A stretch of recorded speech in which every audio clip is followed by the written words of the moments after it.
को विदित है, प्रत्येक दिवस होता ही है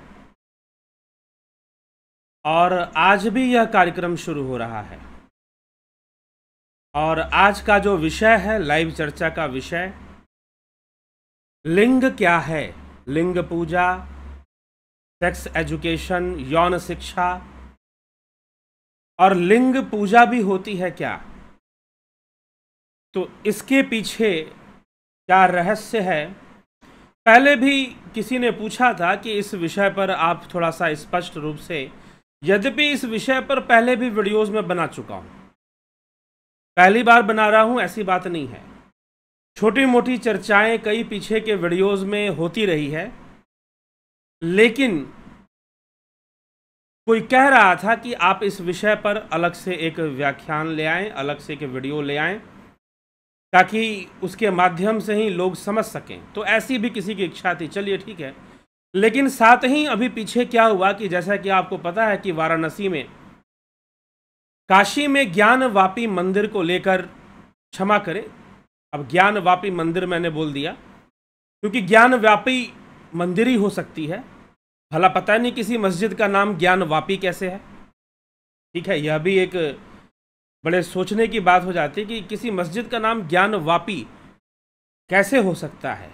ठीक है, तो ज्ञानवापी मस्जिद में जो शिवलिंग मिला और उसकी ऐसे पूजा की बातें शुरू हुई, तो कोई मौलाना जी बार बार बोल रहे थे कि अरे तुम लोग लिंग की पूजा क्यों करते हो, लिंग की पूजा क्यों करते हो। तो इस प्रकार से वो बोल रहे थे कि लिंग की पूजा क्यों करते हो। तो आज का विषय इस उद्देश्य से ही है कि लिंग क्या है, लिंग का अर्थ क्या है। वैसे लिंग शब्द पर पहले कई बार वीडियोस बन चुके हैं, योग सूत्र में लिंग मात्र वीडियो है, विवेक चूड़ामणि में लिंग शरीर पर वीडियो है। तो लिंग का अर्थ क्या है पहले तो हम यह समझेंगे, फिर लिंग पूजा को समझेंगे। क्या लिंग पूजा को सेक्स वर्शिप समझा जा सकता है? वर्शिप इज डिफरेंट थिंग, पूजा अलग चीज है। पूजा का अर्थ हम वर्शिप से नहीं निकाल सकते हैं सीधा सीधा, तो वो भी हम समझने का आज प्रयास करेंगे। तो ये जो सारे विषय हैं, इन विषयों पर आज चिंतन करते हुए हम लोगों को आगे बढ़ना है। तो लिंग क्या चीज है, सर्वप्रथम तो हमें यही समझने की आवश्यकता है कि लिंग क्या चीज है। तो लिंग शब्द का अर्थ किस प्रकार से लिया जाए, तो मैं कोई अर्थ बताऊं इससे ज्यादा अच्छा है कि हम शास्त्रों को ही पढ़ लें कि शास्त्रों में किस प्रकार से इस शब्द का प्रयोग मिलता है। पतंजलि योग सूत्र में मिलता है, उपनिषदों में मिलता है, और फिर आपके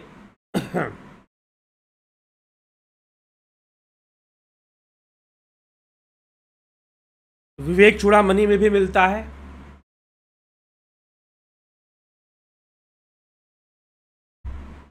तो विवेक चूड़ामणि में जो उद्देश्य लिखा गया है, जो बातें बताई गई हैं लिंग के विषय में, उस पर भी हम चर्चा करेंगे। योग सूत्र को भी देख लेते हैं, योग सूत्र में क्या कहा गया है और फिर इसको कैसे समझाया गया है, कैसी बातें की गई, उनको हम पहले समझ लेते हैं। उसके बाद हम बाकी विषयों पर हम आगे चलेंगे। तो चलिए, सर्वप्रथम आपको पतंजलि योग सूत्र के साधना पाद के 19वें सूत्र में, योग सूत्र है ये महर्षि पतंजलि का, उसमें सूत्र आता है। सूत्र क्या आता है? विशेषा विशेष लिंग मात्र लिंगानी गुण परवाणी। विशेषा विशेष लिंग मात्र लिंगानी, विशेष मतलब भूतों की जो इंद्रियां हैं, जो जीव की इंद्रियां, उसे विशेष कहा जाता है। अविशेष तन्मात्र अस्मिता, वो अविशेष है। केवल चिन्ह मात्र अर्थात लिंग का अर्थ है चिन्ह, लिंग मात्र मतलब चिन्ह मात्र, महत तत्व को चिन्ह कहा गया है। और चिन्ह शून्य जो प्रकृति, चिन्ह शून्य प्रकृति है, लिंग शून्य प्रकृति है। ये चार सत्वादी गुणों की अवस्था, ये गुणों की अवस्था है। कौन कौन सी गुणों की अवस्था है? विशेष, अविशेष, लिंग मात्र और अलिंग मात्र अलिंगानी, विशेष विशेष लिंग मात्रा लिंगानी गुण परवाणी, ये गुणों की अवस्थाएं हैं। विशेष अवस्था गुणों की इंद्रियां हैं, अविशेष अवस्था तन्मात्राएं हैं, और जो लिंग अवस्था है वो महत तत्व है, और जो अलिंग अवस्था है वो स्वयं प्रकृति है, क्योंकि प्रकृति चिन्हित नहीं होती। तो इस सूत्र के अनुसार, महर्षि पतंजलि के इस सूत्र के अनुसार, लिंग शब्द का अर्थ है चिन्ह। चिन्ह, इसीलिए महत तत्व को भी लिंग कहा गया है। महत अर्थात बुद्धि तत्व, भगवान कृष्ण इसी को कहते हैं महत ब्रह्म योनि। महत ब्रह्म योनि, श्रीमद् भगवद गीता में महत ब्रह्म योनि लिखा गया है। तो महत तत्व सांख्य शास्त्र में प्रकृति के विकास क्रम में जब तक प्रकृति का विकास प्रारंभ नहीं होता, विकास कहने का मतलब इवोल्यूशन, उसमें कुछ चेंजेस आना, कुछ gradual development, gradual changes. What is evolution? Evolution का अर्थ क्या है? Evolution is the process of gradual changes. ठीक है, तो उसमें कुछ क्रमबद्ध प्रक्रिया से कुछ परिवर्तन आए। तो जैसे ही तीन गुणों में भेद होता है, विषमता होती है, अरे भैया जहां भेद होगा वहीं तो बुद्धि प्रकट होगी। जहां सब समता हो जाएगी वहां बुद्धि का क्या काम? बुद्धि की आवश्यकता ही वहीं पर है जहां भेद है। तो जैसे ही भेद होता है तो प्रथम तत्व महत तत्व के रूप में प्रकट होता है, और यह प्रकृति का चिन्ह है, इसीलिए इसे लिंग मात्र कहा जा रहा है। अब बुद्धि के कारण ही सूक्ष्म शरीर का अस्तित्व है, तो सूक्ष्म शरीर को भी लिंग मात्र कहा जाता है, लिंग शरीर भी कहा जाता है। क्यों कहा जाता है, अभी हम उसको समझेंगे, विवेक चूड़ामणि से समझेंगे उस विषय को। तो यहां पर लिंग का अर्थ है प्रकृति का प्रथम चिन्ह, और प्रथम चिन्ह है महत तत्व। और एक प्रकृति की सम अवस्था है, जहां तीन गुणों की समता रहती है, वहां पर कोई लिंग नहीं रहता, कोई चिन्ह नहीं रहता। तो लिंग कहने का तात्पर्य है संकेत।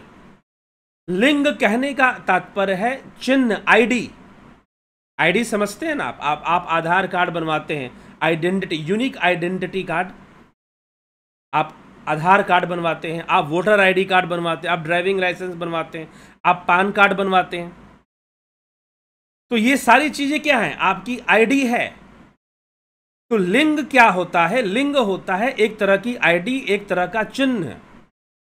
चिन्ह यहां पर पतंजलि योग सूत्र में लिंग मात्राणी कहा जा रहा है। महत तत्व को लिंग मात्राणी शब्द से लिखा जा रहा है कि भाई प्रकृति का वो चिन्ह है, प्रथम चिन्ह है, प्रथम चिन्ह है। उसके आगे कर्म भी एक चिन्ह है, उसके आगे दूसरे चिन्ह भी प्रकट होने शुरू हो जाते हैं, विकसित होने शुरू हो जाते हैं। महत से अहत बन जाता है, चित्त बन जाता है, अहंकार, अहंकार से ज्ञानेंद्रियां, कर्म इंद्रियां, पंच तन्मात्राएं और कर्म आदि का भी निर्माण हो जाता है, और जीव कर्म चक्र में फंसा रहता है। तो ये सारी चीजें प्रकृति के प्रथम चिन्ह, प्रथम लिंग से हुआ। तो इसीलिए यहां पर विशेष अविशेष लिंग मात्राणी लिंगानी गुण परवाणी, इस प्रकार से यह सूत्र यहां पर लिखा गया है। तो लिंग शब्द का अर्थ होता है चिन्ह। लिंग शब्द का अर्थ होता है चिन्ह, एक तरह का मार्क, एक तरह की मार्किंग। जैसे कि कोई मार्क है, जैसे कि हम किसी संकेत से कोई बात समझते हैं, जैसे कोई साइन बोर्ड है। तो प्रथम चिन्ह प्रकृति का महत तत्व है, इसलिए यहां पर महत तत्व को भी लिंग कहा गया है। और महत तत्व को भगवान ने योनि भी कहा है। भगवान श्री कृष्ण श्रीमद् भगवद गीता में लिखते हैं महत ब्रह्म योनि। तो ये महत ब्रह्म योनि भी कहा गया है। तो महत ब्रह्म योनि की चर्चा भी सिर्फ फिर गीता में हमें मिल जाती है। तो अब इन सभी बातों का, ये लिंग का ये अर्थ निकलता है कि लिंग का अर्थ है चिन्ह। वैसे हम शिव सूत्र की चर्चा चल रही है, शिव सूत्र में शाक्त उपाय समाप्त हो चुका है, आणव उपाय शुरू होने वाला है। लेकिन आज जो चर्चा ली गई है वो समसामयिक है। समसामयिक आज हमारे समाज में, हमारे देश में जो माहौल चल रहा है, उस माहौल पर आधारित आज की चर्चा हमने उठाई है, ताकि सभी लोगों को, क्योंकि हो सकता है कि आप जो हिंदू समाज में रहने वाले लोग हैं वो भी लिंग शब्द का सही सही अर्थ ना समझते हो, लिंग शब्द का सही सही अर्थ ना जानते हो। तो इसीलिए लिंग की पूजा होती है। लिंग की पूजा होने का मतलब क्या है वो पूजा विषय पर हम आगे आएंगे, पहले लिंग को समझ ले कि लिंग क्या है।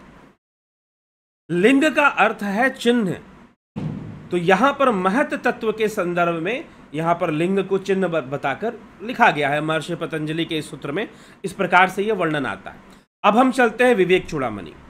विवेक चूड़ामणि में भी लिंग शब्द का प्रयोग होता है जी। तो कहां पर होता है विवेक चूड़ामणि में? विवेक चूड़ामणि में आदिगुरु शंकराचार्य जब सूक्ष्म शरीर की चर्चा करते हैं तो वहां पर लिखते हैं, पहले पुर्यष्टक समझाते हैं।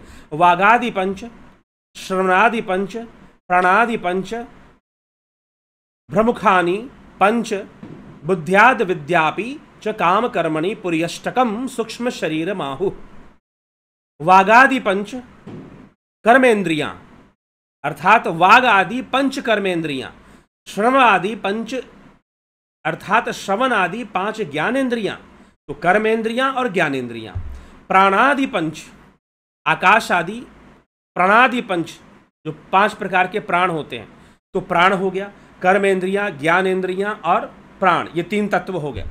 आकाश आदि पंचभूत, आकाश आदि जो पंचभूत हैं वो चौथा तत्व हो गया। बुद्धि 5वां तत्व हो गया। अंतःकरण, अंतःकरण चतुष्टय छठा तत्व हो गया।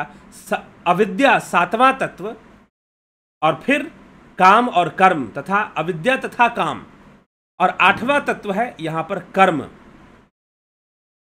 अविद्या को लिया गया है कामनाओं में और फिर माना गया है, और कर्म को 8वां तत्व बताया जा रहा है। इन 8 तत्वों से कर्मेंद्रियां, ज्ञानेंद्रियां, प्राण, भूत, बुद्धि, बुद्धि आदि अंतःकरण चतुष्टय में आ जाते, तो बुद्धि, अविद्या, काम और कर्म रट लीजिए, नहीं तो दोबारा बोल दूं।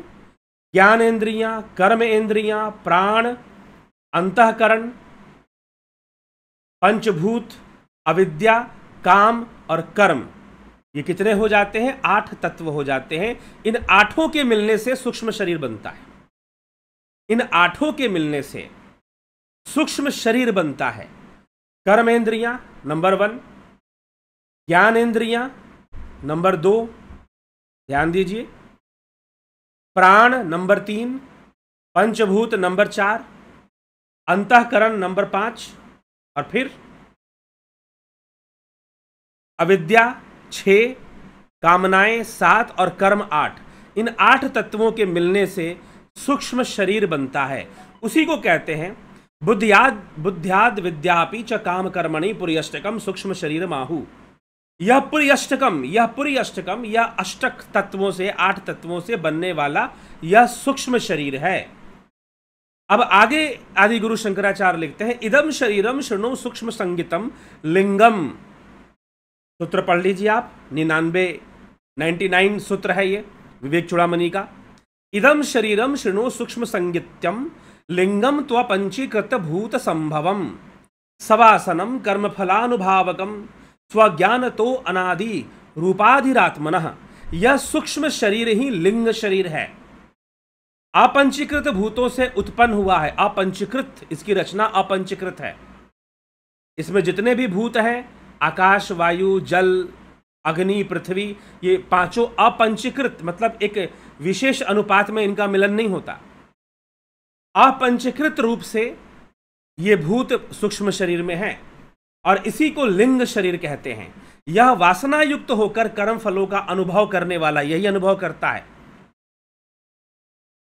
सवासनम कर्म फलानुभावकम, कर्म फलों का अनुभव कौन करता है? शरीर को दुख मिलता है लेकिन अनुभव कौन करता है? इसीलिए मैं कई बार रिपीट करके कहता हूं, जब शरीर मृत हो गया डंडे मार लो, कोई रिएक्शन नहीं होगा मृत शरीर में, क्योंकि उसमें सूक्ष्म शरीर नहीं है।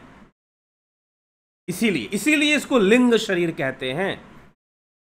ये कर्म फलों का भोग करने वाला यह लिंग शरीर है और स्वस्वरूप का ज्ञान न होने के कारण आत्मा की अनादि उपाधि है।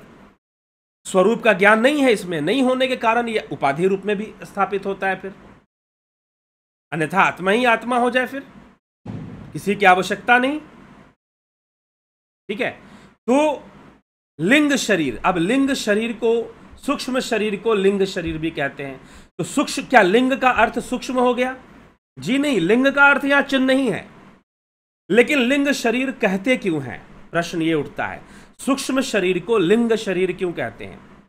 सूक्ष्म शरीर को लिंग शरीर इसलिए कहते हैं क्योंकि सूक्ष्म शरीर ही, आप सजीव हैं, मैं यहां पर बोल रहा हूं, आप सुन रहे हैं, आप ऑनलाइन मुझे देख रहे हैं और मैं यहां बोल पा रहा हूं, क्योंकि लिंग शरीर ही हमारी पहचान है। लिंग शरीर ही हमारी पहचान है। लिंग शरीर किस बात की पहचान है? कि तुम सजीव हो,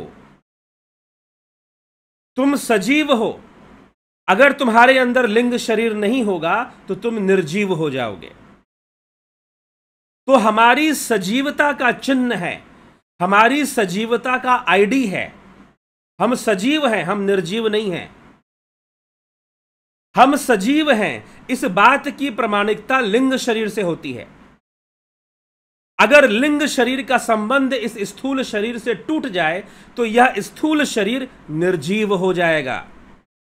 अगर कोई वस्तु निर्जीव है इसका मतलब उसमें लिंग शरीर नहीं है, क्योंकि सारी शक्ति लिंग शरीर का, कर्म करने वाला और कर्मों के फल का भोग करने वाला यह लिंग शरीर है। इसके होने से कोई सजीव होता है और इसके नहीं होने से कोई निर्जीव हो जाता है। इसीलिए इसको लिंग शरीर, क्योंकि ये आपके सजीव होने का प्रमाण दे रहा है कि आप सजीव हैं, यू आर लिविंग बीइंग। तो आप लिविंग क्यों हैं? क्योंकि आपके अंदर लिंग शरीर है, मतलब सूक्ष्म शरीर है। अगर आपके अंदर सूक्ष्म शरीर नहीं होता तो आप सजीव ना होते। जब मृत्यु आती है तो यह लिंग शरीर ही देह को त्याग करता है। जब मृत्यु आती है तो यह लिंग शरीर ही देह का त्याग कर देता है, और लिंग शरीर जब देह को छोड़ देता है तो यह जो शरीर है यह निर्जीव हो जाता है। यह कोई प्रतिक्रिया नहीं देगा, यह कोई कर्म नहीं करेगा, ना कर्मों का फल भोगेगा। ठीक है? तो लिंग शब्द का अर्थ है चिन्ह।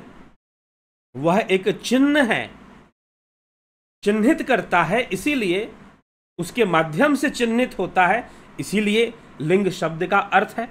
अब इसी प्रकार से स्त्री और पुरुष जिन अंगों के माध्यम से चिन्हित होते हैं उनको भी लिंग कह दिया गया। लेकिन इसका मतलब यह नहीं कि वो अंग लिंग होते हैं।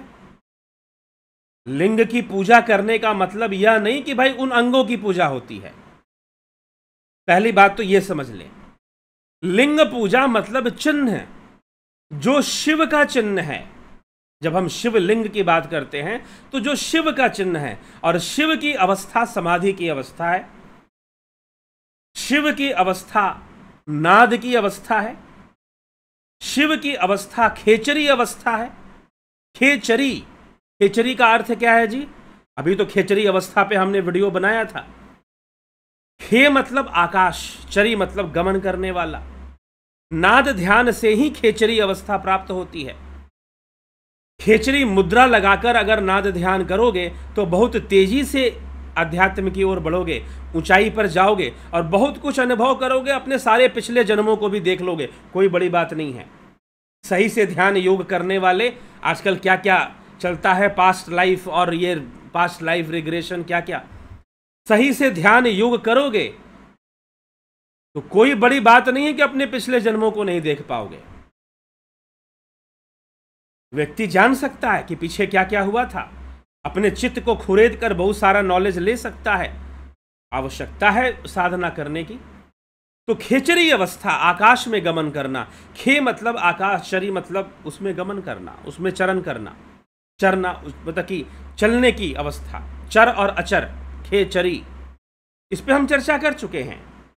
तो वास्तव में तो भगवान शिव कहते हैं कि खेचरी साधक जो होते हैं, खेचरी साधक और नाद साधना करने वाले जो साधक हैं, वो अगर 2 घड़ी, किसी ने बहुत अच्छा कमेंट किया था कि 24 मिनट की 1 घड़ी होती है।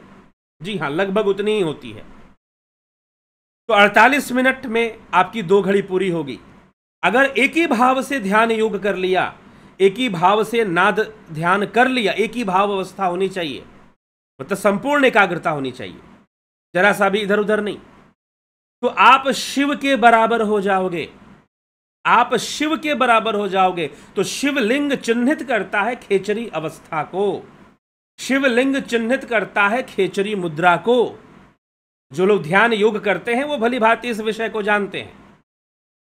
जिन्होंने ध्यान योग कोर्स कंप्लीट कर लिया है, जिन्होंने ध्यान योग कोर्स वाकई में कंप्लीट किया है, मात्र कोई बाहरी दिखावा नहीं किया है, वाकई में कंप्लीट किया है, सारे वीडियोस लगन से अपनी सत्यता से देखी है।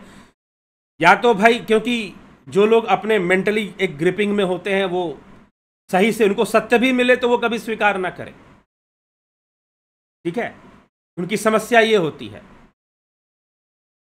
तो क्योंकि गुरुडम का ऐसा भयानक प्रचार है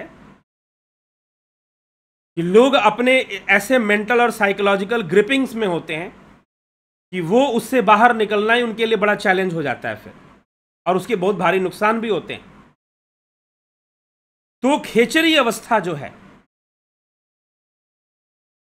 वो अवस्था शिवलिंग का प्रतीक है। और भगवान शिव इसी कारण से रावण को भी कहते हैं मैं तुम्हारे साथ लंका नहीं जाऊंगा, तुम मेरी शिवलिंग को, यह मेरा ही चिन्ह है, इसमें मेरा ही वास है, ऐसा समझकर ले जाओ। तो शिवलिंग की पूजा होती है, इस कारण से शिवलिंग की पूजा होती है। वह चिन्ह है शिव अवस्था। इस शिव सूत्र में हम शिव अवस्था की बात करते हैं, शिवोहम शिवोहम शिवोहम, वो उसका चिन्ह है।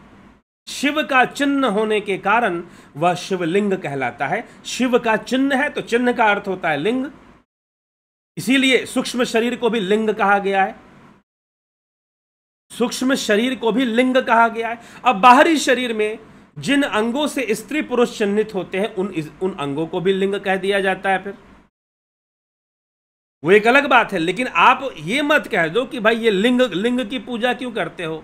अब टीवी चैनल पे बोल रहे थे बहुत सारे लोग कि भाई लिंग की पूजा करने का क्या मतलब है, लिंग की पूजा क्यों करते हो। ऐसी बातें तो पहले तो ये समझ लो कि लिंग, संस्कृत भाषा में लिंग शब्द का अर्थ क्या है, और लिंग शब्द कहाँ कहाँ किन किन सूत्रों में, योग सूत्र में कहाँ प्रयोग हुआ है, विवेक चूड़ामणि में आदि गुरु शंकराचार्य कहाँ प्रयोग कर रहे हैं। सूक्ष्म शरीर को लिंग शरीर क्यों कह रहे हैं, क्योंकि सूक्ष्म शरीर होने से ही आप सजीव चिन्हित होते हो। आप सजीव हो क्योंकि आपके अंदर सूक्ष्म शरीर है, लिंग शरीर है। और जिन वस्तुओं में लिंग शरीर नहीं है वो निर्जीव हैं। आपकी सजीवता प्रमाणित होती है आपके भीतर अगर लिंग शरीर है तो। लिंग शरीर ही देह त्यागता है और दूसरा देह धारण करता है। जब मृत्यु होती है तो क्या बाहर निकलता है, लिंग शरीर बाहर निकलता है, लिंग शरीर बाहर निकल जाता है। तो जैसे ही लिंग शरीर बाहर निकलेगा, ये शरीर में जितनी भी मूवमेंट थी और जो कुछ भी क्रियाकलाप चल रहा था, रक्त का प्रवाह, हृदय की गति, सब के सब शांत हो जाएंगे, कोई क्रिया फिर चलने वाली नहीं है। ये लिंग शरीर ही चला रहा था। तो लिंग होने के कारण, लिंग शरीर से ही आप चिन्हित होते हो, आप सजीव चिन्हित होते हो कि हाँ भाई ये आदमी सजीव है। क्यों सजीव है, अब जीव कहने, अब लिंग शरीर ही जीवत्व का केंद्र है। तीन शरीरों में, स्थूल, सूक्ष्म और कारण में, लिंग शरीर में ही जीव का केंद्र बनता है। ठीक है, जीवत्व वहीं से आता है उसके भीतर। तो लिंग शरीर और कारण शरीर से, स्थूल शरीर तो बस एक इंस्ट्रूमेंट की तरह है जिसको लिंग शरीर प्रयोग कर रहा है। मैं यहां पर जिह्वा का प्रयोग कर रहा हूं बोलने के लिए, लेकिन मैं कौन हूं। आप अपने कानों का प्रयोग कर रहे हैं सुनने के लिए, आंखों का प्रयोग कर रहे हैं देखने के लिए, लेकिन आप कौन हैं। आप आंखें नहीं हैं, आप कान नहीं हैं, आप त्वचा नहीं हैं, आप रक्त भी नहीं हैं, आप वो लिंग शरीर हैं। तो आप स्वयं ही लिंग हो, लिंग रूप हो। ठीक है। तो शिव अवस्था, समाधि की अवस्था, खेचरी अवस्था जिसे कहा गया, शिव सूत्र में अभी खेचरी अवस्था की बहुत चर्चा हुई, पीछे पूरी वीडियो बनी हुई खेचरी अवस्था के ऊपर। ठीक है। तो खेचरी अवस्था पर पूरी वीडियो बनी हुई है। तो वो जो वीडियो है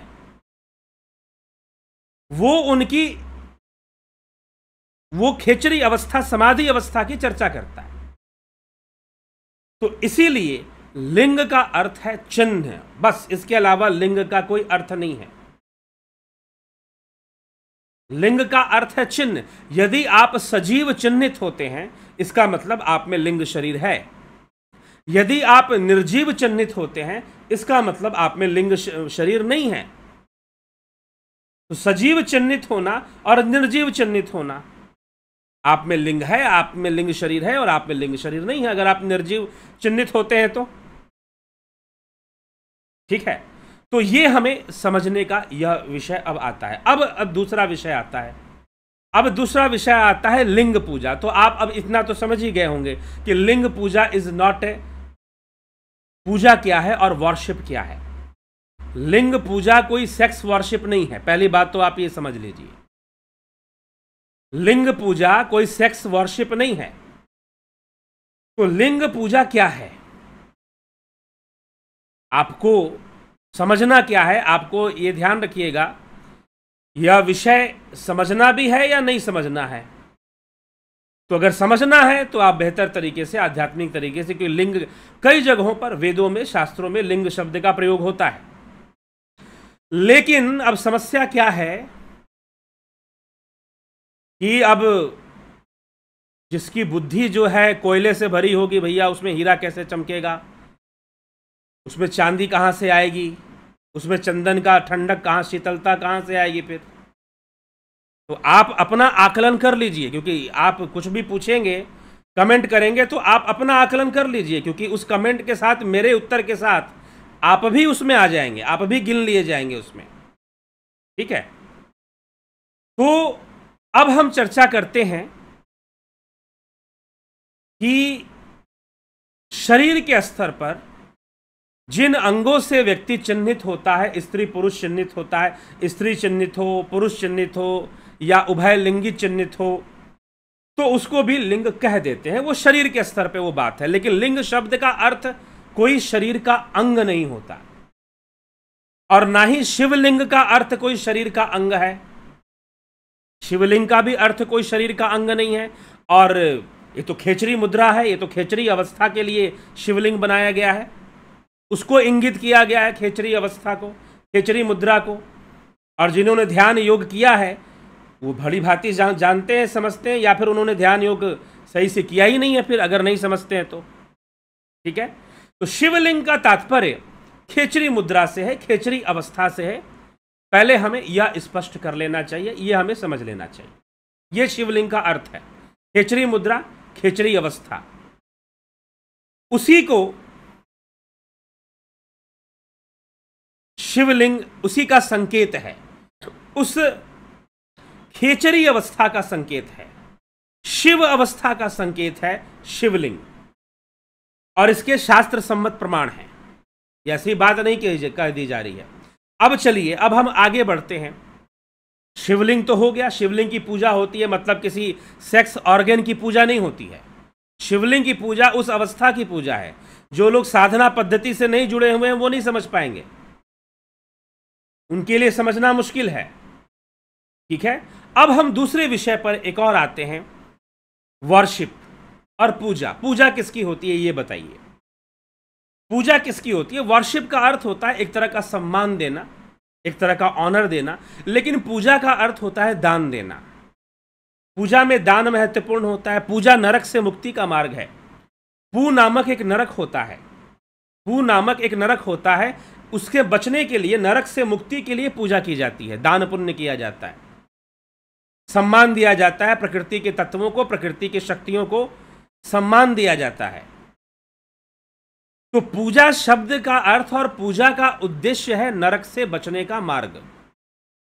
पूजा किसकी होती है? देवताओं की होती है। जो देवता है वो, उसकी पूजा होती है। पूजा के संदर्भ में दान दिया जाता है और उसका सम्मान दिया जाता है। हम देवी देवताओं का आवाहन करते हैं, उनकी पूजा करते हैं।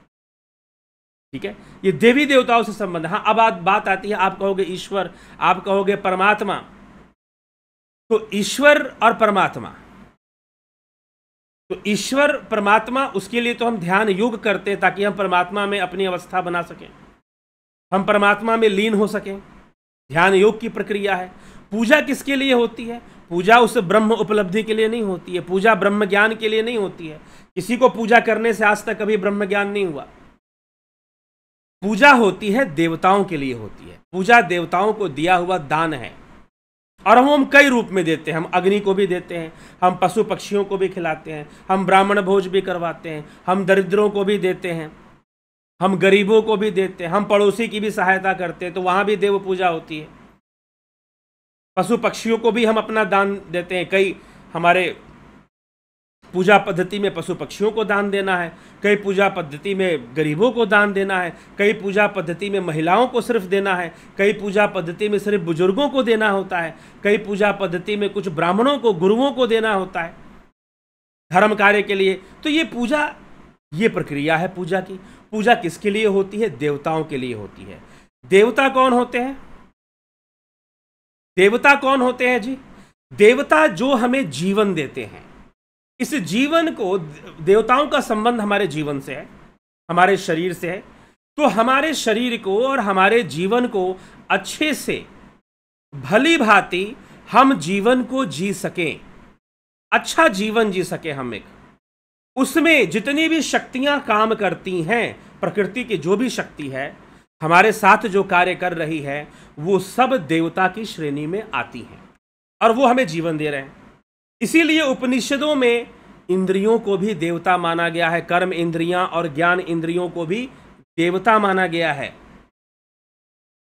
कर्म इंद्रियां और ज्ञान इंद्रियों को भी देवता माना गया है। तो हमारी जितनी भी इंद्रियां हैं, कर्म इंद्रियों में हमारी प्रजनन इंद्रियां भी आ जाती हैं। अब प्रजनन इंद्रियां जो है, वो जिसको हम यौन इंद्रियां बोलेंगे, सेक्स ऑर्गन बोलेंगे हम उनको, तो कर्म इंद्रियों में हमारी प्रजनन इंद्रियां भी आती हैं। प्रजनन और उत्सर्जन की इंद्रियों को कर्म इंद्रियों में गिना जाता है, वो भी आती हैं। जब वो भी आती है तो वो भी देवता हो गई, फिर वो भी देव स्वरूप हो गई। हाँ, लेकिन मैं पहले ही बोल चुका हूं, शिवलिंग की पूजा किसी कर्म इंद्रिय की पूजा नहीं है। शिवलिंग की पूजा खेचरी अवस्था का संकेत है, खेचरी मुद्रा का संकेत है, और शिव सूत्र में खेचरी अवस्था को बताया गया, उसका संकेत है शिवलिंग की पूजा। और लिंग शब्द का अर्थ है चिन्ह, ये पहले ही क्लियर हो चुका है। अब हम आते हैं देवता के ऊपर। जब हम देवताओं की, हमारे लाइफ को सपोर्ट करने का जो एक मैं आपको दृष्टिकोण दे रहा हूं, हमारे शास्त्रों का दृष्टिकोण इस विषय पर क्या है, हमारे लाइफ को जितनी भी सपोर्ट करने वाली ताकतें हैं, उन ताकतों के दो रूप हैं। उन ताकतों के दो रूप हैं, एक है देवता और एक है असुर। असुर मतलब जिसका सुर बिगड़ चुका है, जिसका संतुलन बिगड़ चुका है। देवता जो दाता रूप में है, जब प्रकृति हमें कुछ देती है, भोजन देती है जिससे हमारा पेट भरता है, तो वो अन्नपूर्णा कहलाती है, देवी का रूप है वो, जब वो भोजन देती है। लेकिन वही भोजन अगर बिना किसी नियम के खाओगे, वही भोजन अगर बिना किसी नियम के खाओगे, you have no any rule and regulation how to eat and what to eat, आपको क्या खाना है और आपको क्या नहीं खाना है आपको नहीं पता है, और किस समय खाना है, किस समय नहीं खाना, कितने समय पर खाना है, कितने समय पर नहीं खाना है, आपको कोई नॉलेज नहीं है। और क्या खाना है क्या नहीं खाना है, आपको इसका भी नॉलेज नहीं है।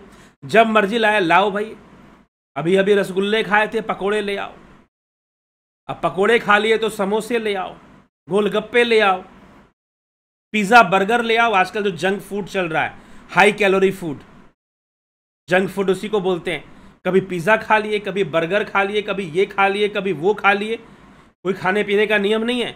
तो अब वो जो भोजन है, वो अन्नपूर्णा नहीं रहेगी, वो देवी नहीं रहेगी, वो देवता नहीं रहेगा, वो असुर बन जाएगा, वो राक्षस बन जाएगा, और असुर बनकर आपका पेट खराब करेगा, आपका कोलेस्ट्रॉल बढ़ा देगा, आपका क्रिएटिनिन बढ़ा देगा, आपका यूरिक एसिड बढ़ा देगा, आपको बीमार करेगा, आपकी इम्यूनिटी पावर को डिस्टर्ब करेगा, और फिर कोरोना ने अगर ग्रसित कर लिया तो फिर ऐसी अवस्था में मृत्यु निश्चित हो सकती है। तो इस तरह से जो भोजन, अगर you are not conscious about your eatings, आप क्या खा रहे हो, अगर आप सचेत नहीं हो इस बारे में, तो आप लंबे समय तक स्वाद का आनंद नहीं उठाओगे। समय बहुत जल्दी आने वाला है जब डॉक्टर साहब बोलेंगे कि भाई तुम डायबिटिक हो गए हो, तुमको ये हो गया है, कोलेस्ट्रॉल बढ़ गया है, तुम्हारा वो हो गया है, खाना पीना ठीक से खाओ, ध्यान से खाओ, नहीं तो जल्दी मरोगे, जल्दी शरीर, ये लिंग शरीर तुम्हारा छोड़ेगा इस स्थूल शरीर को, लिंग शरीर स्थूल शरीर को जल्दी छोड़ देगा। फिर खाना पीना ध्यान से खाओ, समझदारी से खाओ, नहीं तो बहुत बुरा हाल हो सकता है। तो अगर आप इसके बारे में सचेत नहीं हो, ये देवता है। जब आप अच्छा भोजन करते हो, संतुलित भोजन करते हो, तो ये देवता है। तो हमारे ऋषि मुनि या उपनिषद वो हमें अध्यात्म का ज्ञान करवाते थे, लेकिन उपनिषदों में कई ऐसे मंत्र हैं जो काम शास्त्र के हैं, जो काम शास्त्र के हैं। काम शास्त्र मतलब यौन शिक्षा, वो यौन शिक्षा के मंत्र हैं। उसी प्रकार से हमारे ऋषि मुनियों ने, जब भोजन देवता है तो जिस क्रिया से, जिस प्रजनन की क्रिया से हमारा जन्म हो रहा है, वह क्रिया भी देवता है, वह भावना भी देवता है। और उसी भावना को हम कामदेव के नाम से जानते हैं कि कामदेव है, क्योंकि उससे हमें जीवन मिल रहा है। लेकिन आज के समय में यौन विषयों को हमने गाली बना दी है, गाली। आज के समय में हमने यौन विषयों को, सब्जेक्ट रिलेटेड टू सेक्स, हमने उसको गालियां बना दी है, हमने उसको मजाक का विषय बना दिया है। हां, हमारी संस्कृति में ऐसा नहीं था। हमारी संस्कृति में शिक्षा का विषय था। जैसे भोजन आपको सही से करना चाहिए और सचेत होकर करना चाहिए, जब मर्जी तब कुछ भी खाओगे तो बीमार पड़ जाओगे, वैसे ही यौन संबंधों के विषय में बहुत सचेत होना चाहिए और बहुत शिक्षित होना चाहिए। नहीं तो बहुत कुछ समाज में घट रहा है, अगर ये शिक्षा मिल जाए लोगों को तो ऐसी घटनाएं नहीं घटेंगी। बहुत सारी घटनाएं नहीं घटेंगी जो घट रही हैं आज के समय में। यदि शिक्षित हो जाएं लोग तो ऐसी घटनाएं निश्चित ही नहीं घटेंगी। लेकिन शिक्षा की कमी है। क्यों कमी है? क्योंकि इसकी अवहेलना कर दी आपने यौन शिक्षा, सेक्स एजुकेशन की अवहेलना की। कौन से यौन शिक्षा? जो हमारे शास्त्रों से मिलती है। जो वो वेस्टर्न शिक्षा देते हैं उसकी बात मैं नहीं कर रहा, वो तो और मिसगाइडिंग है। लेकिन जो हमारे शास्त्रों से यौन शिक्षा मिलती है, यौन शिक्षा उपनिषदों से आती है, यौन शिक्षा वेदों के मंत्रों से भी आती है, और उन्हीं का संकलन महर्षि वात्स्यायन ने किया है। इसीलिए वात्स्यायन ने उन्हीं का संकलन करके दिया हुआ है, बस इतना ही काम किया है। तो अब वात्स्यायन ने और क्या दिया था? वात्स्यायन ने न्याय सूत्र का भाष्य दिया था। द ग्रेटेस्ट भाष्य, अब तक का सर्वश्रेष्ठ भाष्य बोलते हैं। न्याय सूत्र अक्षपाद गौतम ऋषि ने लिखा था, लेकिन ऋषि वात्स्यायन ने न्याय सूत्र का भाष्य दिया था। अब कुछ लोग कहेंगे ऋषि वात्स्यायन ने तो काम सूत्र लिख दिया था। अरे ये उन्होंने कैसे लिख दिया? काम सूत्र क्यों लिख दिया? तुमको काम सूत्र सही से बताया नहीं गया कि क्या चीज है। तुमने काम सूत्र की नॉलेज फिल्मों से ली है, फिल्मों के डायलॉग से तुमने जाना है कि काम सूत्र क्या है।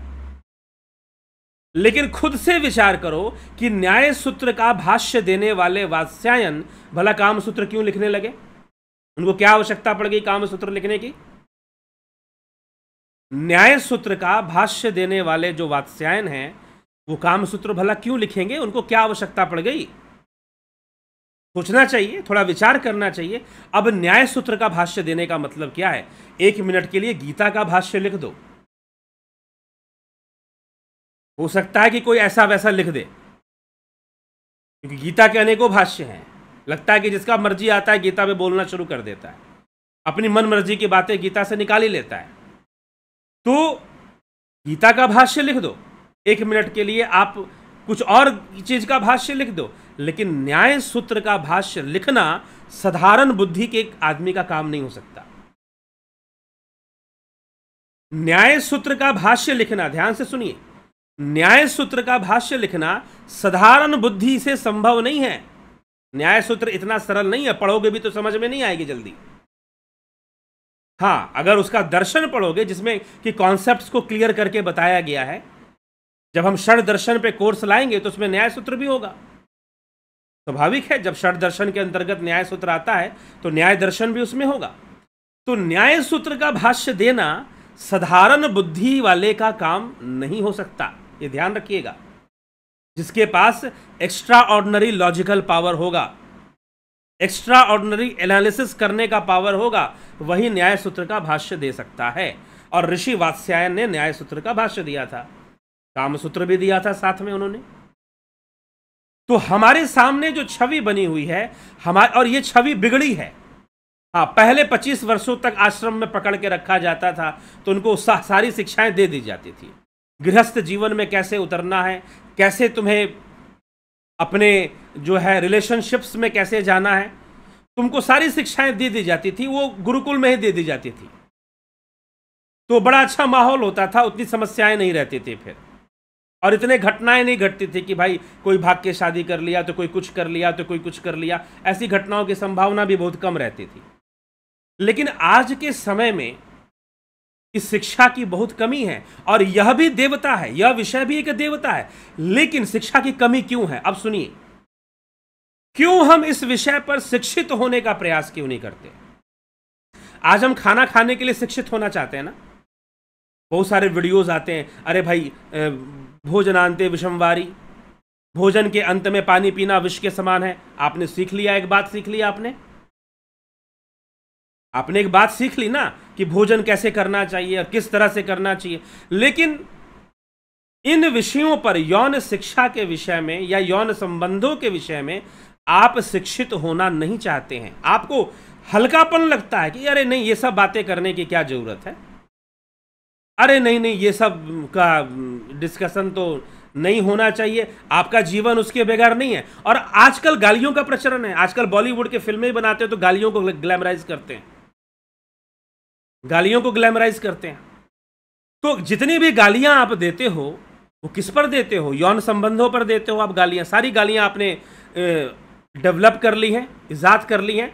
लेकिन ये संस्कृति आई कहां से, गालियां देने की संस्कृति और यौन विषयों पर गालियां देना। एक बात, अब आप किसी को गाली दे रहे हो, खुद क्या आसमान से टपके थे, खुद क्या आसमान से टपक गए थे क्या, आसमान से तो नहीं टपके थे भाई। तुम भी उसी क्रिया से पैदा हुए थे जिस क्रिया को लेकर तुम बार बार गालियां देते रहते हो। तुम कहां से पैदा हो गए थे। ये संसार मैथुनी सृष्टि है, स्वयं भोलेनाथ मैथुनी सृष्टि की रचना करते, तुम क्या इससे अलग पैदा हो गए क्या। तो तुम गाली किसको देते हो, अपनी पैदाइश को गाली देते हो क्या। जब तुम मां बहन का शब्द जोड़कर एक नारी का अपमान करते हुए जब तुम गालियां देते हो, और कोई इस देश में नारी शक्ति के नाम पर बहुत सारी संस्थाएं काम करती है, गालियों के लिए कोई काम नहीं करता, फेक संस्थाएं हैं। फेक फेमिनिज्म का बहुत भयंकर आडंबर चलता है इस देश के अंदर, किसी को मतलब नहीं है। इतने सारे आपके मॉस्क बने हैं, लेकिन कहीं पर महिलाओं का प्रवेश वर्जित है। कोई आंदोलन करते हुए आपको दिखा आपको कोई फेमिनिस्ट ग्रुप दिखता है आपको, नहीं करता आंदोलन। तो इस पहली बात तो पूरा एनजीओ ग्रुप जो है 99%, कोई 1% एनजीओ ग्रुप जो है शायद ईमानदार हो, फॉरेन फंडिंग लेकर कितना हम इस देश का बुरा कर सकते हैं वो बुरा करने का प्रयास करते हैं, जिसको नॉन गवर्नमेंट ऑर्गेनाइजेशंस बोलते हैं। तो यौन शिक्षा के ऊपर हमारे शास्त्र सजग थे, इसलिए वेदों ने बता दिए, उपनिषदों ने बता दिए। पहली चीज कि आप इस विषय का सम्मान करना सीखो, आप इस विषय का सम्मान करना सीखो। अगर ऋषि वात्स्यायन ने काम सूत्र दिया, काम शास्त्र दिया, क्योंकि उनके मन में काम विषयों के प्रति सम्मान की भावना थी। क्योंकि आप किसी विषय को तभी सीखोगे जब उसको सम्मान दोगे। जैसे कि आप भोजन को रेस्पेक्ट देते हो, फूड को रेस्पेक्ट देते हो, और जब आप भोजन को रेस्पेक्ट नहीं दोगे ना, तो आप क्या करोगे, लाओ भाई कुछ भी लाओ, खा लेते हैं, बैठे बैठे खा लेते हैं, खड़े खड़े खा लेते हैं, सोते सोते खा लेते हैं, कभी भी कुछ भी खा लोगे। मतलब you are not respecting your food, you are not respecting your food, you are abusing your food and indirectly you are abusing yourself. बिल्कुल वही सिस्टम यहां पर भी लागू हो जाता है। जब आप यौन शब्दों से संबंधित गालियां देना शुरू कर देते हो तो आप अपनी पैदाइश को ही गाली दे रहे होते हो। आप अपनी ही पैदाइश को गाली दे रहे होते हो, क्योंकि आप वहीं से पैदा हुए और उसी चीज को गाली दिए जा रहे हो। आप जहां से पैदा हुए वहीं को गाली दे रहे हो भैया। तो क्या आप अपनी जरा गौर करना, आप सोचोगे नहीं उस डायरेक्शन में, क्योंकि मन नहीं करेगा सोचने का, लेकिन एक बार सोच कर देखो, घूमकर यू टर्न लेकर देखो तो पता चलेगा आप खुद को ही गालियां दिए जा रहे हो, अपने ही जन्म को गालियां दिए जा रहे हो। तो अब हमारी संस्कृति में, हमारे शास्त्रों में यह प्रत्येक विषय एक गंभीरता से लिए जाने का विषय था हमारे शास्त्र। इसलिए ये गालियों का प्रचलन भी पिछले 100 सालों में हुआ है। गालियों का प्रचलन भी जो विदेशी, जो अरबिक अटैकर्स जो आए थे इधर पर, ईरान से इराक जो आक्रमण करने जो आए थे और अरब कंट्री से, उनके लाए हुए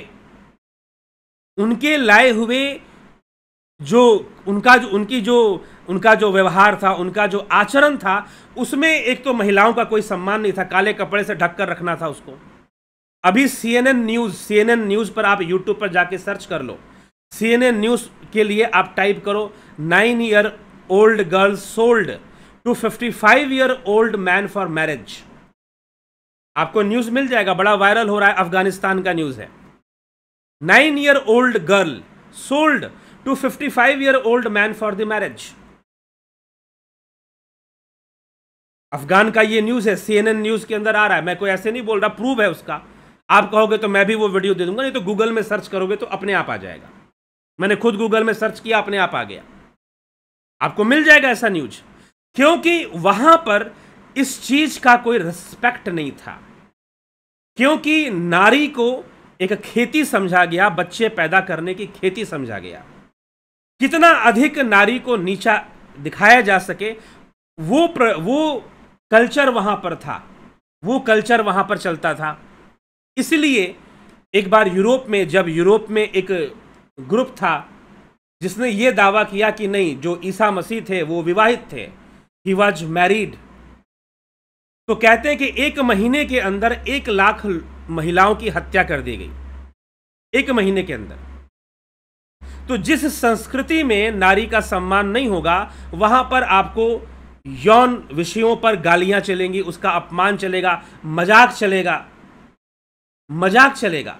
लेकिन आप विचार कीजिए कि न्याय सूत्र लिखने वाले महान बुद्धिजीवी वात्स्यायन और महान योगी वात्स्यायन, भला काम सूत्र जब उन्होंने लिखा होगा तो क्या मजाक सोचकर लिखा होगा?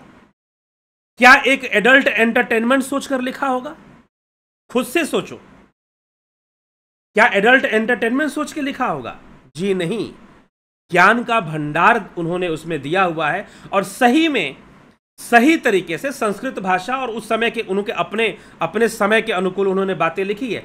लेकिन यदि सही भाषा से और सही तरीके से इस विषय को समझ लिया जाए तो व्यक्ति का यौन जीवन सुधर जाए और वो इस विषय के प्रति बहुत सजग हो जाए, सचेत हो जाए। अगर शिक्षित हो जाए, आपको पता चलेगा, आपके घर के बच्चे वैसे ही नहीं भागेंगे वो। नहीं तो आजकल क्या है कि जरा सा कोई सुंदर दिखा, हैंडसम दिखा, स्मार्ट दिखा, 4 नजरें मिली, भैया हो गया रिलेशनशिप। ठीक है, तो आजकल तो ये चल रहा है। और आप चाहते हो, अब थोपने की प्रथा बहुत ज्यादा है। माता पिता बेचारे खुद शिक्षित नहीं है तो बच्चों को क्या शिक्षित करेंगे, कहां से शिक्षित करेंगे? एक तो ये समस्या, ना समाज शिक्षित, ना स्कूलों में इसकी कोई चर्चा, ना शिक्षित करने की चर्चा, ना गंभीरता से समाज की रक्षा की कोई चिंता नहीं। तो यही सब होता है। और फिर अब आप अगर गरुड़ पुराण पढ़ लीजिए, गरुड़ पुराण के अंदर गर्भाधान का काल बताया गया। भाई गर्भाधान कब करना चाहिए स्त्री पुरुष को? उपनिषदों में ऐसे कई मंत्र हैं। अब हम उन मंत्रों को अभी नहीं लाना चाहते, क्योंकि अगर हम पूरी तरह से बातों को नहीं बताएंगे तो अधूरी बातें अच्छी नहीं लगेंगी। लेकिन जब इस विषय पर हम कोर्स ले आएंगे तो वो कोर्स जो होगा उनमें उन मंत्र, वो सारे मंत्र, उपनिषदों में कई ऐसे मंत्र हैं जहां पर यौन संबंधों के बारे में सचेत करते हुए बहुत सारी बातें लिखी हुई हैं।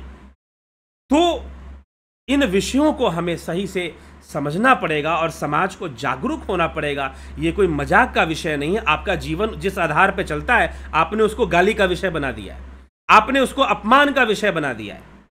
और तथाकथित ये जो आश्रम बैठे हुए हैं, ये तथाकथित ये जो आश्रम है, जहां पर अभी मुझे किसी ने बताया कि हमारे आश्रम में हमारे गुरुजी ने कहा कि भाई बिल्कुल शादी नहीं करनी है, बिल्कुल किसी तरह के रिलेशनशिप में नहीं जाना है आपको, ब्रह्मचर्य का पालन अब थोप रहे हैं, लेकिन सिखा नहीं रहे कि ब्रह्मचर्य करना कैसे है।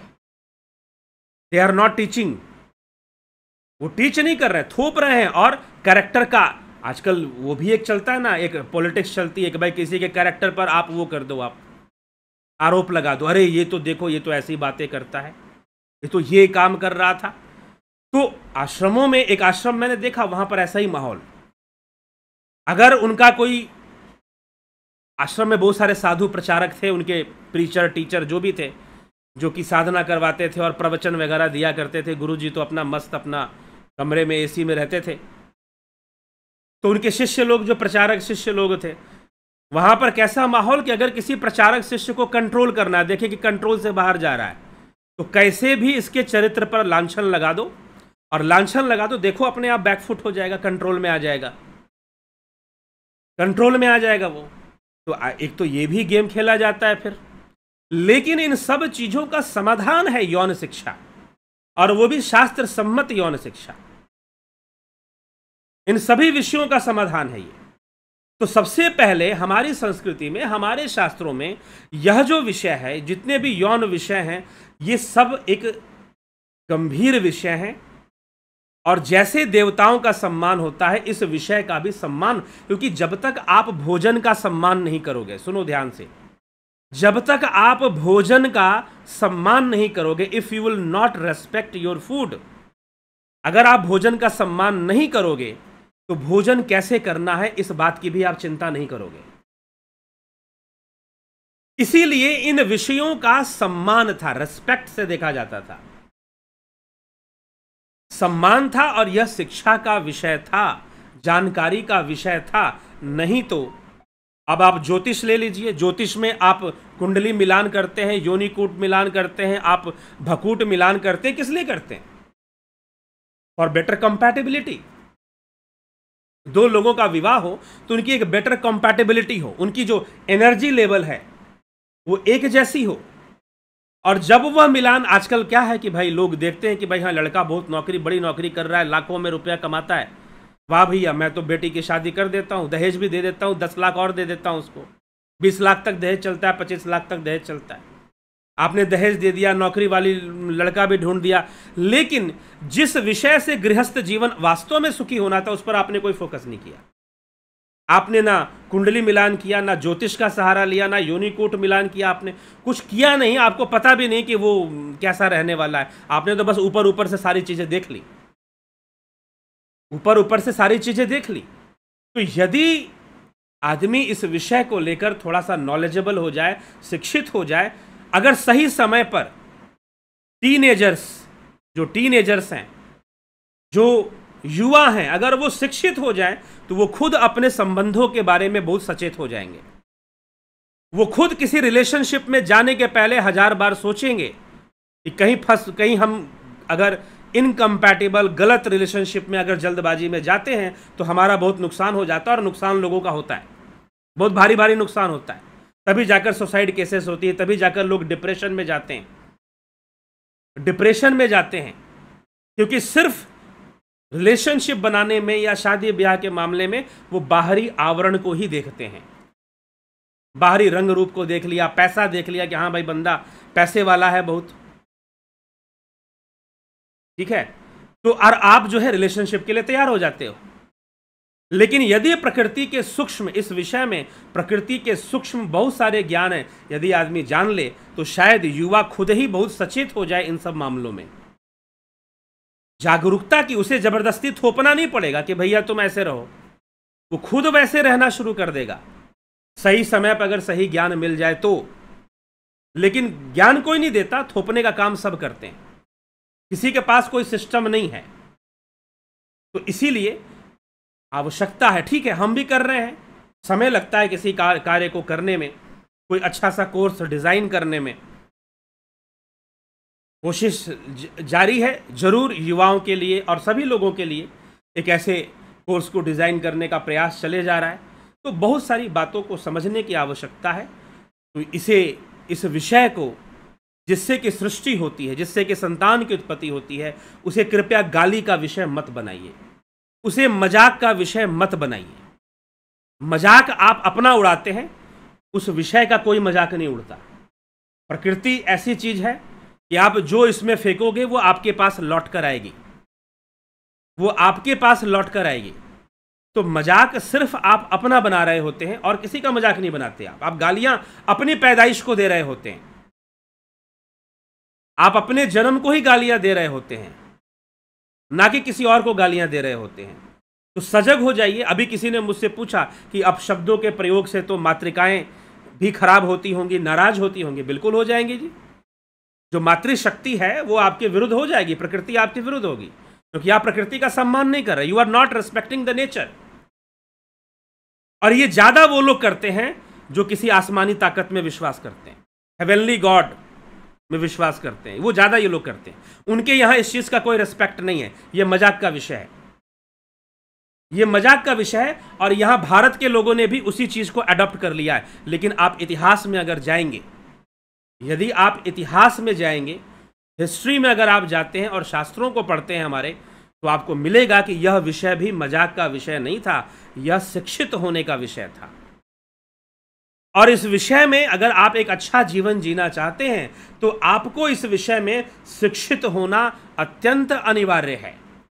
यदि हम चाहते हैं, क्योंकि अब तो खुलापन आ गया है ना, अब तो माता पिता भी अपने बच्चों को, जो शहरों में कई माता पिता हैं, बच्चों पर ज़्यादा ध्यान नहीं देते कि किसके साथ घूम रहा है, क्या रिलेशनशिप है। लेकिन ठीक है, खुलापन आया है, वह भी बुरा नहीं है, लेकिन शिक्षित होना जरूरी है। अगर किसी व्यक्ति को खाने पीने की छूट दे दो, अच्छी बात है, लेकिन अगर वो एजुकेटेड नहीं है तो कुछ भी खाएगा। फिर क्या कब खाना है, क्या नहीं खाना है। सुबह में खीरा खाइए, रात को खीरा मत खाइए। रात को खीरा कीड़ा होता है, सुबह में खीरा हीरा होता है। ऐसे कई सारे सूत्र हमें मिलते हैं। ठीक है, भोजन के विषय में शिक्षा। तो अगर आपको खाने पीने की छूट दे दी और you are not educated about eating और फूड, यदि आपको फूड से, न्यूट्रिशन का एजुकेशन आपको नहीं है कि हमें कैसे खाना खाना चाहिए, तो भैया अगर खाने की छूट दे दी, लाओ भाई दबा के खा लेते, कुछ भी खा लेते, ये भी लाओ वो भी लाओ, और फिर पड़ जाओगे बीमार। इसलिए लोग बीमार पड़ते हैं, सुखी नहीं होते, स्वाद का आनंद भी नहीं आता, संतुष्टि भी नहीं होती। भरपेट ठूस भी लिया, संतुष्टि भी नहीं हुई, आनंद भी नहीं आया। वही स्थिति इन संबंधों के विषय में भी लागू हो जाती है, क्योंकि आप शिक्षित नहीं है इस विषय में, आप एजुकेटेड नहीं है। और जहां एजुकेशन आ जाएगा, जहां पता चल जाएगा कि ये मिस्टेक्स हमें नहीं करनी चाहिए, उस समय किसी को ज्यादा समझाना नहीं पड़ेगा। उस समय किसी को ज्यादा समझाना नहीं पड़ेगा, व्यक्ति खुद ही सचेत हो जाएगा कि भाई हाँ ठीक है, बचना चाहिए, बहुत सारे मामलों में बचना चाहिए, सुरक्षित रहना चाहिए। ठीक है, तो ये जीवन को सुखी करना है, संतुष्ट करना है, एक संतुष्ट जीवन जीना चाहते हैं प्रत्येक विषय में, चाहे वो आपके भोजन का विषय हो, चाहे वो आपके जीवन का विषय हो, चाहे यौन संबंधों का विषय हो। आप यदि संतुष्ट और सुखी होना चाहते हैं तो आपके लिए ज्ञान का होना बहुत जरूरी है, इस विषय की शिक्षा का होना भी बहुत जरूरी है। इसीलिए मातृकाओं का अपमान मत कीजिए, कामदेव का अपमान मत कीजिए, देवताओं का अपमान मत कीजिए, प्रकृति का अपमान मत कीजिए। इसीलिए हमारे यहां देवी कामाख्या की पूजा होती है। तो कभी भी आप ऐसी गलतियां करना बंद कर दीजिए और अपनी संस्कृति की पुनरावृत्ति करिए। हमारी संस्कृति क्या है, इसमें इसकी पुनरावृत्ति होनी चाहिए। नहीं होगी तो समाज पतन की ओर जा रहा है और पतन की ओर जाता रहेगा। और उनको समझा दीजिए कि लिंग शब्द का अर्थ क्या होता है। जो हिंदू धर्म से जुड़े हैं लेकिन जानते कुछ भी नहीं है, औपचारिकतावश बस जुड़े हुए हैं, तो क्या हो जाएगा उससे। तो लिंग शब्द का अर्थ क्या होता है, और इन सभी विषयों में अगर हम सचेत हो जाएं, सजग हो जाएं। पहली बात तो सम्मान करना सीखिए इस विषय का। इसको गाली का विषय मत बनाइए, इसको मजाक का विषय मत बनाइए, इसे शिक्षा का विषय बनाइए और इस विषय में शिक्षित होकर जीवन में कितना सुधार हो सकता है इसका अंदाजा आप नहीं लगा सकते। अत्यधिक सुधार हो सकता है जीवन में, यहां तक कि व्यक्ति की आयु बढ़ सकती है, यहां तक कि उसका आध्यात्मिक उत्थान हो सकता है, वो आध्यात्मिक रूप से बहुत डेवलप हो सकता है। अब आप बोलोगे कि नहीं जी, सारे गुरुजी लोग तो कहते हैं कि भाई नहीं नहीं, इन सब चीजों से दूर रहोगे तभी। जी नहीं, उन्होंने कम शास्त्र पढ़े, अभी बहुत कुछ पढ़ना बाकी है। गुरु बनने का शौक पहले हो गया, ना साधना की ना अध्ययन की, गुरु बनने का शौक पहले आ जाता है लोगों को। ठीक है, इसीलिए मैं कहता हूं गुरुजी कहो मत मुझको, क्योंकि गुरु बनने के लिए सब तैयार हो जाते हैं, गुरु बनने का शौक पहले हो जाता है। ऐसा बिल्कुल नहीं है। यहां तक कि एक स्वस्थ और ऊर्जावान, अगर यदि अब इसमें शिक्षा का विषय है, अभी यहां पर 1 घंटे में शिक्षा तो दूंगा नहीं। कोर्स डिजाइन हो रहा है, जब आ जाएगा तो आपको बतलाया जाएगा कि भाई कोर्स डिजाइन हो गया, you can join the course. यदि एक बहुत ही आध्यात्मिक रूप से थोड़े परिपक्व साधक और जो है ऐसे लोग जो बहुत ही इस विषय के समझदार है, जानकार है, परिपक्व है और बहुत परिपक्वता और शिक्षित होकर जब वह ऐसे संबंधों में जाते हैं तो वो अपनी आध्यात्मिक उन्नति भी कर लेते हैं,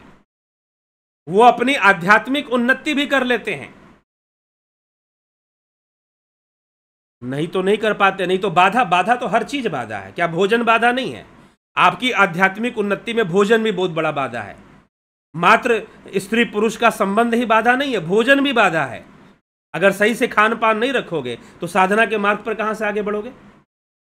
सही से खान पान नहीं रखोगे तो साधना के मार्ग पर आगे नहीं बढ़ पाओगे। फिर तो भोजन भी बाधा है, तो भोजन बंद करवा दो। फिर गुरुओं को चाहिए कि भाई खाना खाना बंद करो। ठीक है, तो ये कोई विकल्प नहीं होता है, विकल्प होता है आप एजुकेट कीजिए। आप बोलिए कि आपको एजुकेट करने नहीं आता है, सीधी सी बात है। और आप चाहते हो कि लोग आपके काम में लगे रहें। गृहस्थी बसा लेंगे तो आपके काम में कहां से लगेंगे? यह भी एक समस्या है। तो इसीलिए ये विचार करने, एक मैंने आज जो भी वीडियो आपको दिया है, जो भी व्याख्यान दिए, एक संकेत मात्र है और इस संकेत को समझना है और इसकी गंभीरता को समझना है कि हम अपना कितना नुकसान कर रहे हैं। और ये जितने भी ऊपरी हेवनली गॉड को मानने वाले जितने भी कल्ट आए, जितने भी संप्रदाय हमारे देश में आए जो किसी आसमानी ताकत को मानते हैं, उन सब ने इसको मजाक बनाकर रखा। वो अपने देश में भी मजाक बनाते हैं और इसके कारण सबसे ज़्यादा इसका जो भुक्तभोगी, सबसे ज़्यादा जो इसमें नुकसान होता है वो नारी समाज का होता है। सबसे ज़्यादा उनका उत्पीड़न होता है और लीगली उत्पीड़न होता है। वो कानून ऐसे बनाते हैं जहां पर महिलाओं का उत्पीड़न ही हो रहा होता है, वो ऐसे कानून बना देते हैं। तो लीगली उत्पीड़न हो रहा था। तभी CNN न्यूज़ में आप जाकर देखिए, आपको मिल जाएगा इसका प्रमाण। ठीक है, तो ये सारी चीज़ें हैं, ये सारे विषय हैं। तो इसीलिए हमारे जो शास्त्र हैं वो प्रकृति की चर्चा करते हैं, ब्रह्म की चर्चा करते हैं, वो आत्मा की चर्चा करते हैं, लेकिन वो किसी आसमानी ताकत की चर्चा नहीं करते हैं। इस अंतर को समझिए। इसलिए मैं कहता हूं God is not equal to ईश्वर, God is not equal to देवता। देवता का कॉन्सेप्ट अलग है, ईश्वर अलग, और गॉड एक अलग ही चीज है। यहां पर नहीं है, यहां के शास्त्रों में नहीं मिलेगा ये सब बातें, गॉड वर्ड की बातें। ठीक है, तो ये सब भी हमें समझना है। और अपने संस्कृति क्या होती है? सम्यक कृति। संस्कृति क्या होती है? सम्यक कृति, सम्यक भोग, संभोग। संस्कृति, सम्यक कृति ही संस्कृति है। तो अर्थों का अनर्थ कर रखा है। लिंग शब्द का भी अनर्थ कर दिया, संभोग शब्द का भी अनर्थ कर दिया, अर्थों का अनर्थ कर रखा है। और फिर बोलते हैं कि भाई ये ऐसे है, वो ऐसे, कहां से समझ में आएगा? इसीलिए अपने शास्त्रों की ओर वापस लौटे। महर्षि दयानंद सरस्वती ने कहा था कि वेदों की ओर वापस लौटो। यही भारत की ताकत है।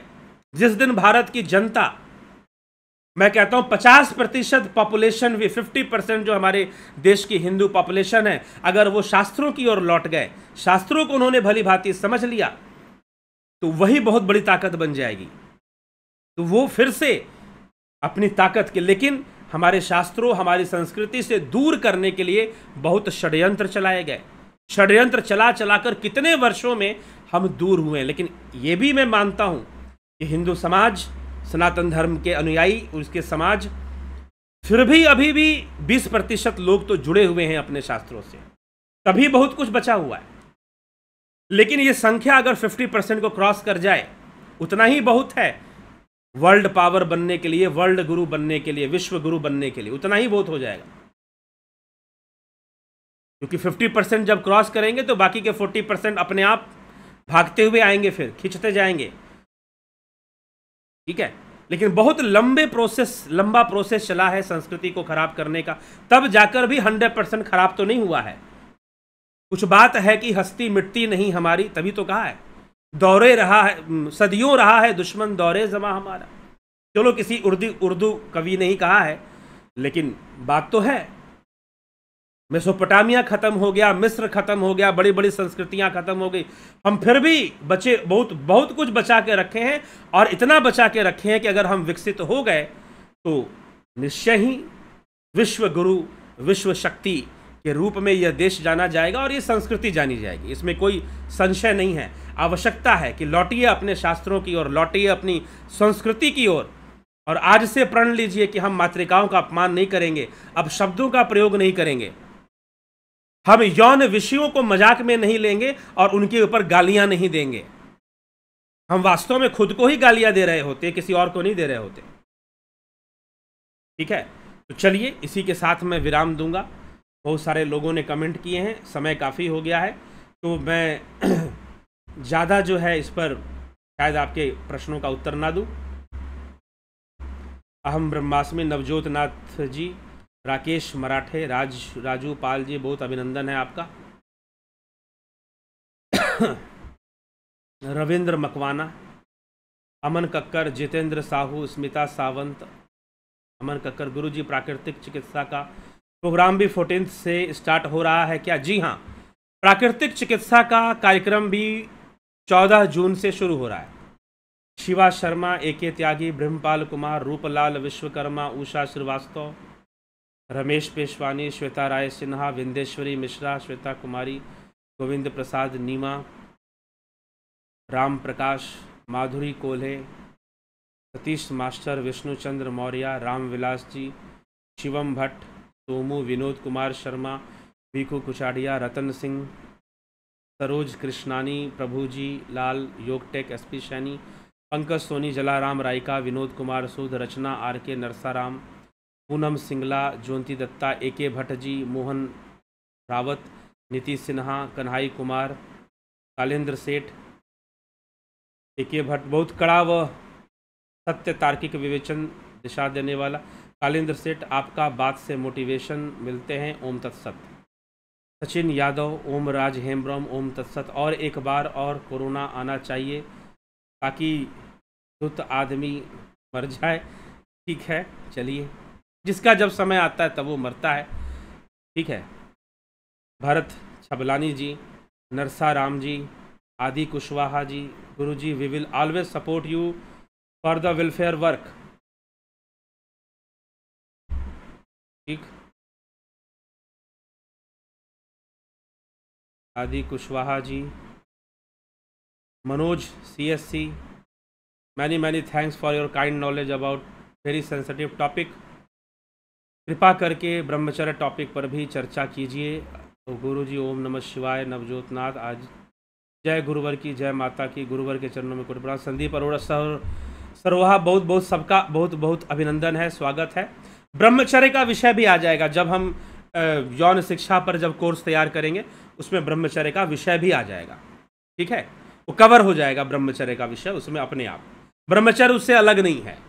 बिना यौन शिक्षा के ब्रह्मचर्य का पालन करो ही मत, जब तक ना समझ में आए। ठीक है, तो ज़बरदस्ती के ये जो लोग करवाते हैं पालन वालन, वो बहुत नुकसानी कर देते हैं उल्टा, तो वैसा नहीं करना चाहिए। सजग सचेत होकर ही चीज़ों को स्वीकार करना चाहिए। तो चलिए, ठीक है, अधूरा ज्ञान बहुत खतरनाक होता है। कोई ज्ञान ना हो बात ठीक है, लेकिन अधूरा ज्ञान खतरनाक हो जाता है। तो ये सारी प्रॉब्लम आती हैं। तो इन सभी विषयों पर जागरूक होकर समाज को जागरूक करने की आवश्यकता है। भारतीय समाज को जागरूक होने की आवश्यकता है हर विषय पर, संस्कृति के विषय पर। और एक बात ध्यान से और सुन लीजिए, दावे के साथ बता दे रहा हूं, जब तक आप इस विषय में सुधार नहीं करोगे, बाकी संस्कृति सुधरने वाली नहीं है। जब तक आप इस विषय में सुधार नहीं करोगे, हमारी संस्कृति में विवाह संस्कार है, गर्भाधान संस्कार है, जन्म संस्कार है, नाम, शुरू से संस्कार चलते रहते हैं। तो जब तक आप इस विषय में सुधार नहीं करोगे, बाकी संस्कृति नहीं सुधरेगी जल्दी। और जैसे ही ये चीज सुधरेगी तो बहुत सारी चीजें सुधरने लगेंगी, फिर बहुत सारी चीजें सुधरने लगेंगी।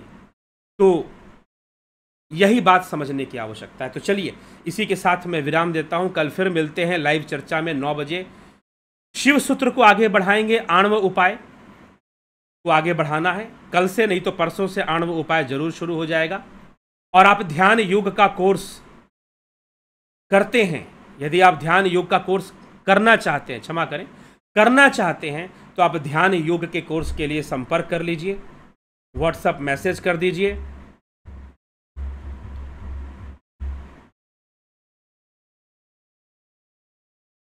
ठीक, ध्यान योग के कोर्स के लिए आप संपर्क कर आप व्हाट्सएप मैसेज करेंगे तो उस पर आपको जानकारी मिल जाएगी। और ध्यान योग के साथ प्राकृतिक चिकित्सा में भी कैसे भोजन करना चाहिए, इन सब विषयों को बताया जाता है। ठीक, तो वो भी विषय बहुत महत्वपूर्ण विषय है प्राकृतिक चिकित्सा का। भोजन से और शरीर की कई क्रियाओं से संबंधित, कई चिकित्सा से संबंधित कई क्रियाएं बताई जाती हैं। तो एक महत्वपूर्ण विषय है वो भी। तो हमें प्राकृतिक चिकित्सा के विषय में भी अगर आप जानकारी लेना चाहते हैं, उसका भी कोर्स 14 जून से शुरू होगा। ध्यान योग स्पिरिचुअल हीलिंग का भी कोर्स 14 जून से शुरू होगा। ज्वाइन करिए और उसका लाभ उठाइए। ठीक है, तो बहुत बहुत आभार आप सभी का। इसी के साथ आज के हम व्याख्यान को, यहाँ पर इस चर्चा को, लाइव चर्चा को विराम देते हैं। कल फिर मिलते हैं 9 बजे लाइव चर्चा में। बहुत बहुत आभार आप सभी का।